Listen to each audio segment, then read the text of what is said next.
नाही, त्यांना कदाचित केंद्रामध्ये गृहमंत्रीपदाची ऑफर केली असेल, त्या बदल्यात भविष्यात प्रधानमंत्री करतो असंही सांगितलं असेल.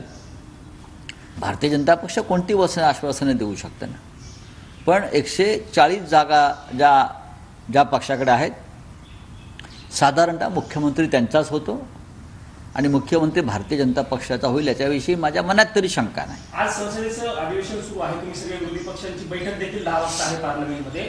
ईव्हीएमच्या मुद्द्यावरनं विरोधक आक्रमक असल्याचं बघायला मिळालं. काल आपण पाहिलं असेल की संविधान दिनानिमित्त काँग्रेसची जी रॅली झाली, त्यात खरगे साहेब असतील, आमचे राष्ट्रीय काँग्रेसचे अध्यक्ष, किंवा राहुलजी असतील, आम्ही सगळे असू, प्रत्येकाची मागणी आहे.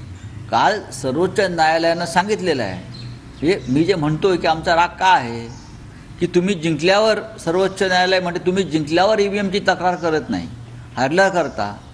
हे चुकीचं आहे. गेल्या 10 वर्षातला ट्रॅक रेकॉर्ड पहा. आम्ही जिंकलो तरी म्हटलेल्या बॅलेट पेपरवर निवडणुका घ्या, आणि हरलो तरी म्हणतोय बॅलेट पेपरवर निवडणुका घ्या. आमचे पक्षाचे अनेक लोक वारंवार ही मागणी घेऊन गेल्या 10 वर्षापासून करतायत. आता न्यायालयावरती आम्ही कसा विश्वास ठेवायचा? तुम्ही विरोधी पक्षाचं म्हणणं ऐकून घ्या असं आम्ही म्हणत नाही, आम्ही विरोधी पक्ष आहोत, पण न्यायालय कोणत्याही पक्षात नाही. या देशातल्या जनतेचा जर निवडणूक प्रक्रियेवरती विश्वास नसेल आणि तरी न्यायालय ती प्रक्रिया रेटत असेल पुढे, तर या देशातल्या सगळ्या संविधानिक संस्था या उद्ध्वस्त झालेल्या आहेत. सर, या अधिवेशनात कोणते मुद्दे तुमच्याकडे विरोधी पक्षाकडे स्पेसिफिकली लावून धरले जाणार किंवा त्याच्यावरती आव्हान पुरवले? पहिल्याच दिवशी जेव्हा आमच्या विरोधी पक्ष नेत्यांनी गौतम अडाणीच्या भ्रष्टाचाराचा मुद्दा उचलला, तेव्हा त्यांचा माईक बंद केला. ज्या दिवशी माईक बंद केला, संसद बंद केली, राज्यसभा अध्यक्ष प्रमुखांनी, चेअरमननी, हाच मुद्दा आज पुढे जाईल.